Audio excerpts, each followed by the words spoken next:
Okay, news just in from Karnataka. Night curfew has been imposed in the state from tonight 10 p.m. till January 2nd till 6 a.m. Night curfew has been imposed in the state of Karnataka starting tonight.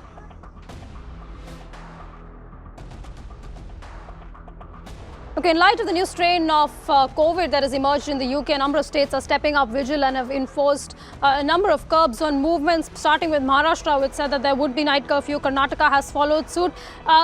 Neha, yesterday we saw the Karnataka government saying that they're not inclined to impose night curfew, but today there's been a relook at that decision. But what does this night curfew actually entail? Because in Maharashtra, we have seen a rather loosely used term of night curfew. What are the do's and don'ts in Karnataka?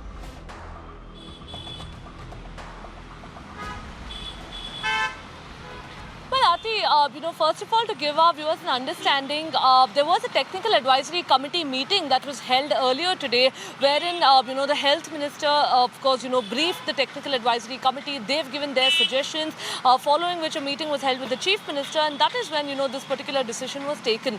Now, if we're actually looking at, what exactly this night curfew would mean, starting 10 p.m. tonight till 6 a.m. every morning till the 2nd of January, we are going to be seeing, in fact, this particular curfew being imposed. And what this means, essential and non-essential, of course, the details of which would be clearly laid out by the government in the SOP that's being issued right now. But just to give you an understanding of what the health minister has said, all essential travel would, in fact, be permitted, and it's only the non-essential travel that, in fact, would be restricted. They've clearly said that all establishments, commercial and, would, in fact, have to down their shutters by 10 p.m. sharp. There would be strict vigilance in this aspect, with police patrolling as well in order to ensure that establishments stay shut. As far as cabs are concerned, that is something that the government is yet to clarify on in the SOP that would be coming out in the evening. But the government making it very clear that people should not venture out of their houses at 10 and, till, of course, after 6 the next morning. So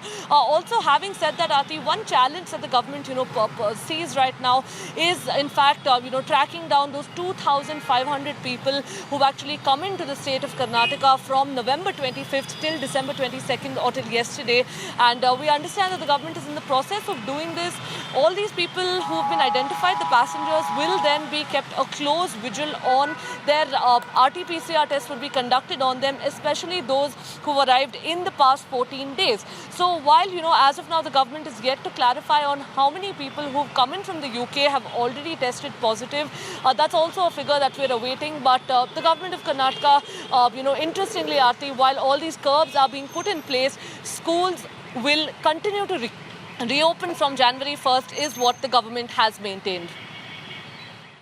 Okay, schools will continue to, they're going to go ahead with their decision to reopen schools. We'll have to see whether there's any rethink on that. But Neha, thanks so much for bringing us those details.